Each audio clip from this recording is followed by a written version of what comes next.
መጀመሪያ ህንድ ከህንድ ታይላንድ ከታይላንድ ደግሞ ላኦ ከላኦ ቻይና ደርሳለሁ ጋይስ ሌላው ሰው መኪናውን ፓርክ እያደረገ ሲገባ ቻይና ቢሮ እንዳለኝ ታውቃላችሁ ከዚች መኪና አጠገብ ሳይክሌን ፓርክ እናረጋታለን ቢሮዬ እንዴት እንደናፈቀችኝ አልገባችም ቢሮአችን እንሄዳለን እንዴት እንደሚያየኝ ቻይና 3 ወር ሆነኝ ቢሮዬን ካየዋትና ምንም አለመሆኗን ቼክ እናረጋታለን እስቲ አሁን ትመጡና 14ኛ ፍሎር ላይ መታችሁ ፋንዲሻ ማናት ነው ማንንም ያሳያችኋል እዚህ ሰፈር ነው ካቧቸው ዩቲዩብ ጀምሪና ምስትሉኝ ነበር ሲያሰብኩበት ነው ወደ ቀኝ ነው የምትሄዱት በሊፍቱ በቀኝ በኩል ይመስላል ቢሮአችን ስትገቡ መጀመሪያ እዚህ ጋር ሪሴፕሽኖች አሉ የሚቀበሏችሁ ኦ ማይ ጋድ ተስተካክላ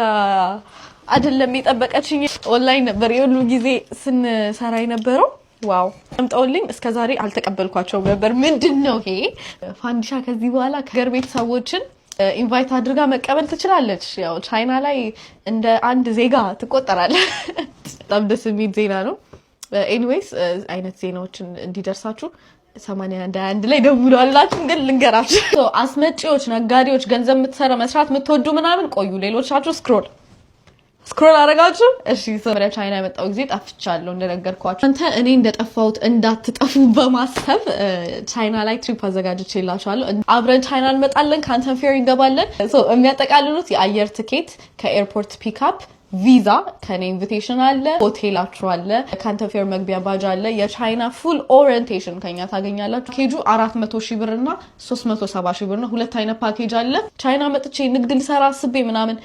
ብሎ የሚያስብ ሰው ካለ ለአንድ ሳምንት መታችሁ ለአመታት የሚሆናችሁ ነገር ነው ይዛችሁ የምትሄዱት ቅድመ ክፍያ የለውም ትመጣላችሁ ፓስፖርታችሁን ትሰጣላችሁ ከዛ በኋላ ቪዛችሁ ሲወጣ መታችሁ ቪዛችሁን ወስዳችሁ ፔመንት ከፍላችሁ ከኛ ጋር ኤፕሪል 15 ጀምሮ መምጣት ስለዚህ ቶሎ ደውሉ ኦሬዲ እንትን ሳለን ራሱ ወደ 5 ሰው